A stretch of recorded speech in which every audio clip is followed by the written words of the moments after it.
Eu peço licença para, neste momento, pedir desculpas aqui para o Breno Galante, para toda a nossa audiência, diante do ato infeliz, injustificável que eu tive na sexta-feira, um comportamento inadequado. Muitos disseram que programa de esportes é isso mesmo. Não é isso mesmo. A gente não é pago para desrespeitar, para alterar a voz de uma maneira desrespeitosa com a pessoa do Breno e com o profissional. O Breno é uma excelente pessoa, ele é um grande profissional que fala não só do Atlético com propriedade, mas estuda para falar do Cruzeiro também com toda a propriedade e respeito. Seria muito fácil para mim falar que o que aconteceu foi por conta da derrota do Cruzeiro por 4-0. Como eu disse até nas minhas redes sociais, eu cobri 3 anos do Cruzeiro na Série B, o que dá um total de 114 rodadas, e seria mentira da minha parte. O que aconteceu foi um destempero meu para com o Breno. Poderia ter sido com a minha mãe, como já aconteceu, poderia ter sido com a Natália, minha namorada, que está comigo há 10 anos. E tem duas coisas que eu não posso perder de fato. Não é a posição que eu ocupo hoje profissional, nem o dinheiro que eu ganho, mas é a honestidade e o senso de justiça. Eu fui muito mal com o Breno, eu errei feio, fui merecedor de todos os adjetivos que recebi nas redes sociais nas últimas 72 horas. A desculpa não muda o que eu fiz, mas pode saber que assim como eu mudei e tenho mudado a minha saúde física, eu vou procurar mudar também esse traço da minha personalidade com relação à agressividade, porque da forma que eu me destemperei com o Breno, se acontecer no trânsito é assim que acontecem as mortes, se acontecer num lugar que eu estou distraindo, é assim que acontecem as brigas e as mortes. Então eu só pretendo melhorar e mais uma vez me desculpar diante do Breno Galante, vocês e principalmente a nossa audiência. Eu assisti, fiquei triste e envergonhado. O que eu posso fazer é seguir e tentar seguir melhor. Bom, eu não esperava outra coisa de você, Malu. Eu acho que eu não mereço. Eu acho que a gente tem que aplaudir o Breno. Não merece. Eu não acho que eu mereço. Isso é grande. Eu acho que essas palmas elas devem ser destinadas ao Breno. Não, é gigante. Não, reconhecer erro é gigante. Tá? Vamos lá. Eu não esperava outra coisa. Eu não esperava outra coisa de você, porque é o seguinte, acontece nas melhores famílias, aconteceu aqui. A gente já teve outros embates, alguns fora do ar, né? Outros no ar. Mas a gente, no final das contas, é isso aqui que você está vendo. A gente volta e recomeça. Não vou dizer como se nada, não, porque cada fato, cada ocorrido aqui, a gente aprende muito com eles. E assim a gente vai seguindo, e assim o Band News na área vai rompendo, tá, pessoal? E muito obrigado aí a todos que compreenderam, aqueles que torceram para que o caldo entornasse, mas não aconteceu. Como não vai acontecer, a gente vai estar por aqui sempre com muito cuidado e aprendendo com os erros. Então eu não esperava nada, absolutamente nada de diferente disso que o Valu acabou de fazer aqui. E aí, isto posto, vamos começar a falar do Cruzeiro ontem. Gente, eu entendo tudo, o conjunto de tudo que aconteceu, o gramado, o estádio, a chuva, mas eu entendo tudo isso. Mas eu entendo também, futebol pobre, poucas ideias e tal, mas também vou entender que eu não sei se a culpa é só do Tite, não. Não. Mas não sei se a culpa é só do Tite, não. Semana passada a gente já falou aqui da parcela dos jogadores. Não. Eu assisti semana culpado. Claro que ué. A gente viu um Cruzeiro que no ano passado lutava pelo título. Os jogadores eram os mesmos. Os mesmos. Não saiu ninguém do time titular. Não saiu ninguém. Pelo contrário, ele ganha peça. Pra mim é o Gerson, pra ser titular nesse time. E ele ainda perde um cara que... Perde assim, né? Libera os caras que, em tese, não seriam úteis pra essa temporada e ganha mais algumas peças pro elenco. Cara, ele, pra mim, é o principal responsável. E assim, eu gosto muito do Tite. Por currículo, por histórico, por carreira. Mas esse início de trabalho no Cruzeiro, pra mim, é muito aquém do que eu imaginava. Ok, então beleza. Então não, isso aí a gente concorda. Agora, eu acho difícil, eu acho difícil a gente pegar e falar assim, é o principal culpado. Eu acho que tem que dividir todas as culpas. Mas ele é o maior pra você, não? Não é o maior. Não, eu não consigo. Os jogadores estão à frente dele, por vamos lá, pera aí. Só sendo o advogado do caos aqui ou do diabo. O Neiser errou 2 gols na cara do gol. Teve pra mim um impedimento que não foi impedimento. Tô contigo. Então, olha só. Então a gente está fazendo uma construção que no primeiro tempo, se acontecer, é o danado do se entrando na história, Thiago, mas se as coisas fluíssem normalmente, era o gol do Chico, o gol do Chico e o gol do Neiser. Só entenda que nessa minha primeira análise aqui, falando sobre ser responsabilidade do Tite, eu não estou analisando só esse jogo, eu estou pegando um contexto. Beleza, não. Pegando Botafogo, o Clássico, Thiagão, enfim. Eu acho que é bem aquém. São situações totalmente diferentes, que quando a gente teve muita gente fazendo o comparativo, e até a gente mesmo, sobre o início do trabalho do Diniz e o início do trabalho do Jardim e o início do trabalho do Tite. O Jardim pega a terra arrasada do Diniz. Pronto.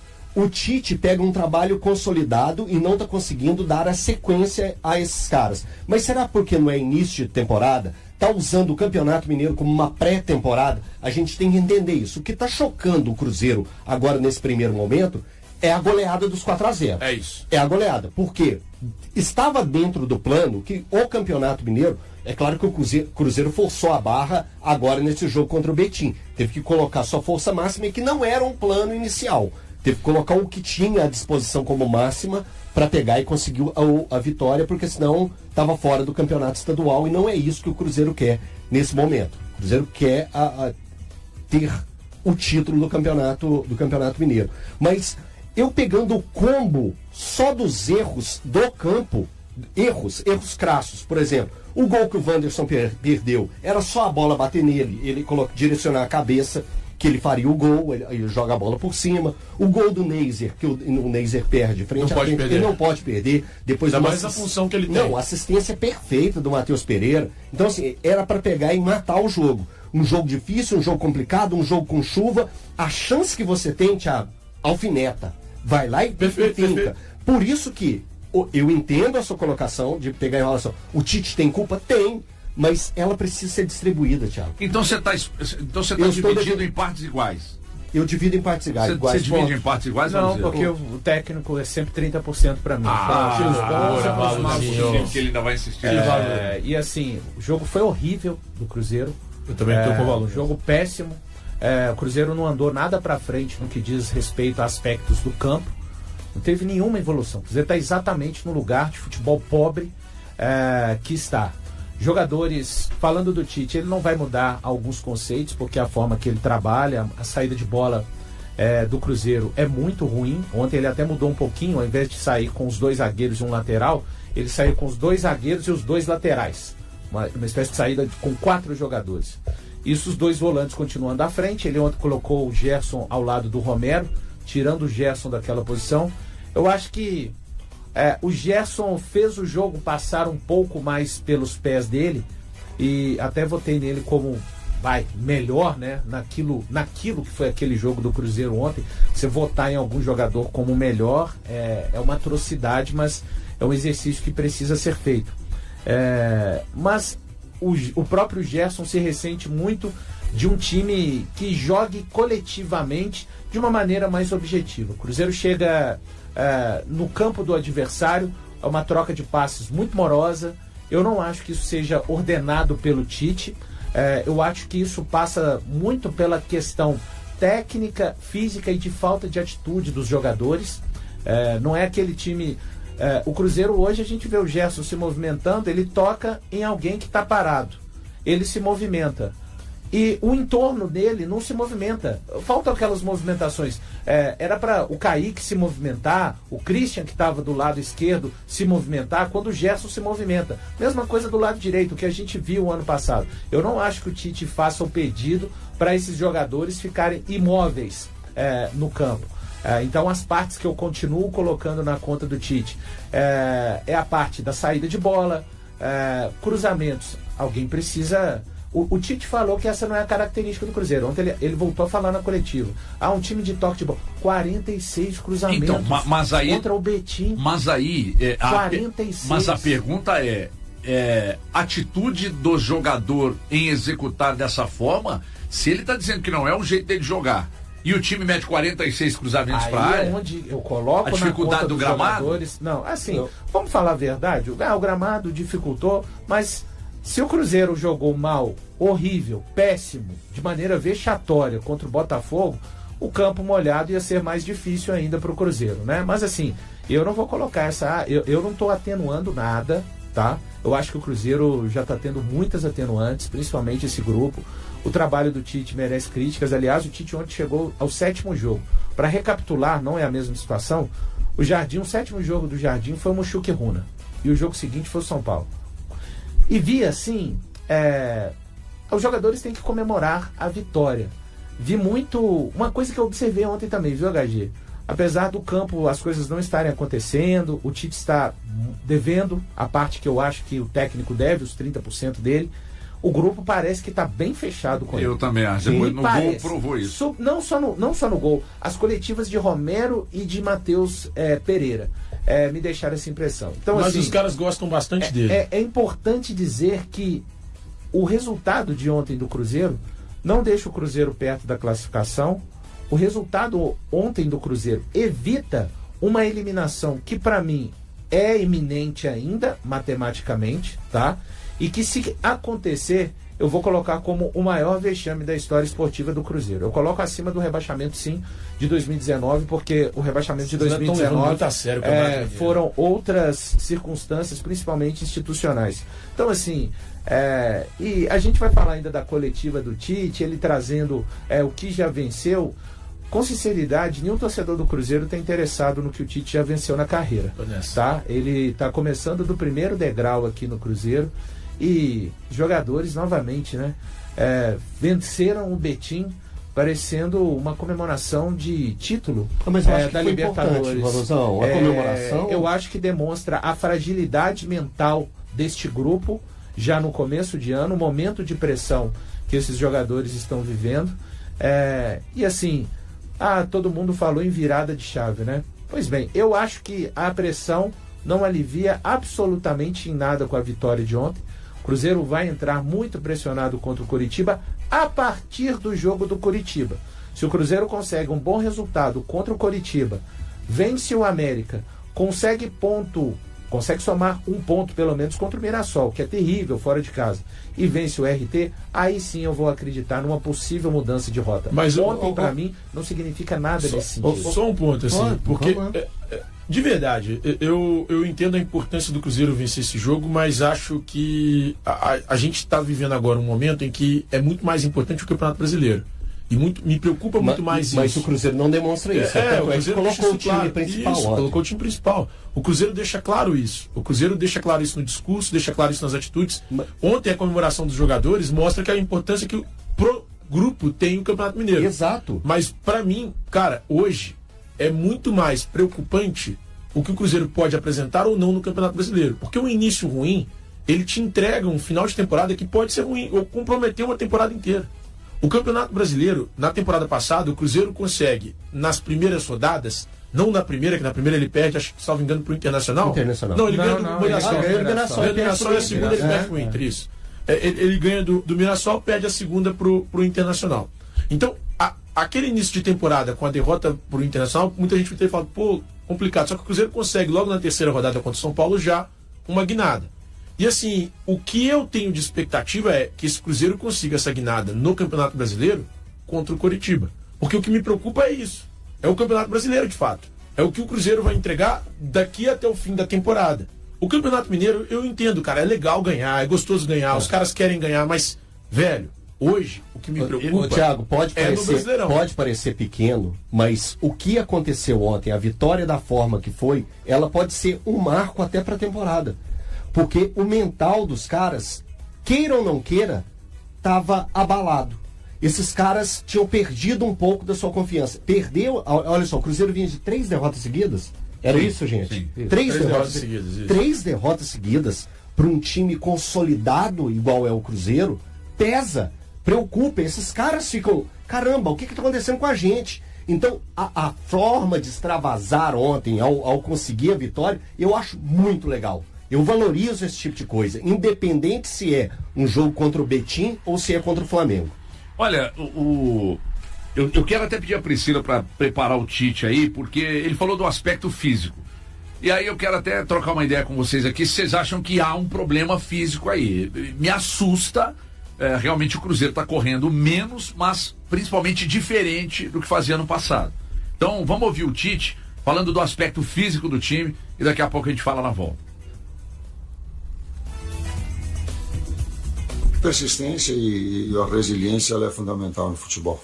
Sabendo dos erros, absorver os erros, absorver a crítica. Nós somos expostos e nós temos que ter a grandeza de entender todas as críticas que vierem. O torcedor, a dor que o torcedor está sentindo, eu compreendo, respeito, eu estou sentindo também. Nós estamos sentindo também. A única forma de reverter é melhorando com placar e resultados. Isso se transfere para o próximo jogo.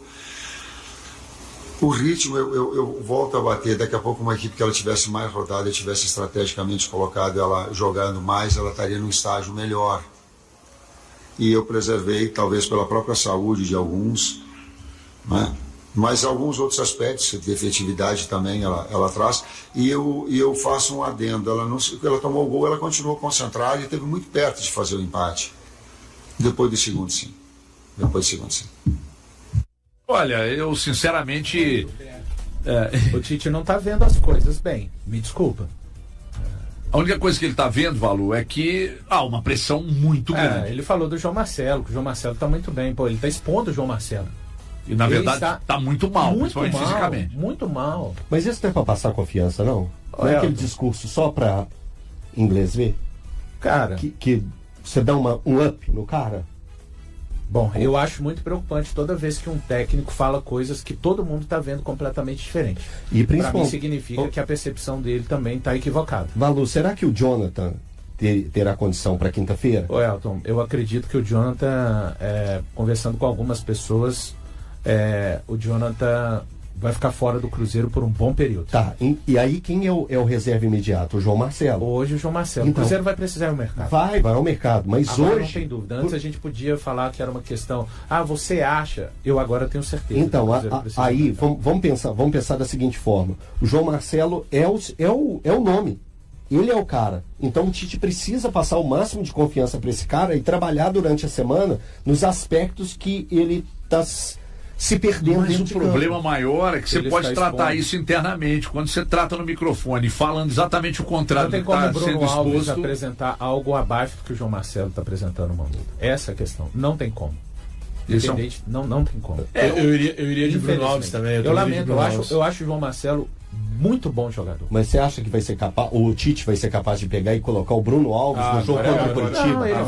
Mas aí o Tite fez o planejamento, assim, não vou colocar no Tite em si, mas o planejamento foi errado, porque ele o já Bruno falou Alves até essa altura já deveria ter jogado. Ele admitiu. O Bruno Alves já deveria ter entrado. Ele admitiu que foi errado. Pois é. Ele fala no jogo anterior, antes do jogo, depois do jogo começado com esses caras. E assim, a questão do ritmo, HG, que você falou antes, eu não esperava o Cruzeiro começando o ano como terminou dezembro. Mas nem tão abaixo. Isso, eu acho que o Cruzeiro está abaixo, sim, e acho que a questão do time ter se desarrumado deixa isso mais exposto. Porque o que o Cruzeiro tinha em favor dele, que era o conhecimento de cada um, o Cruzeiro não tem conjunto. O Cruzeiro não tem esse conjunto. Como é que perde? Vamos lá. O Cruzeiro não perdeu muitos jogadores e nem há muitas ideias colocadas ali. Tem duas questões. Eu não vou. Para mim seria fácil falar que o Cruzeiro perdeu o conjunto por responsabilidade apenas do Tite. Eu não acho que seja ele apenas responsável. Eu não considero ele o único, mas eu acho ele maior nesse caso e o principal. Porque, cara, a partir do momento que você tem uma estrutura muito bem montada. Era o que a gente elogiava, né, Thiago? O conjunto era o que a gente elogiava. Você tem um conjunto elogiado. Um conjunto que é terceiro colocado do Campeonato Brasileiro, semifinalista de Copa do Brasil. A gente tem que reconhecer tudo isso pela guinada que deu o Cruzeiro em 2025. Um time que conseguiu se encaixar com o Jardim. Sim. Então eu tinha uma expectativa maior.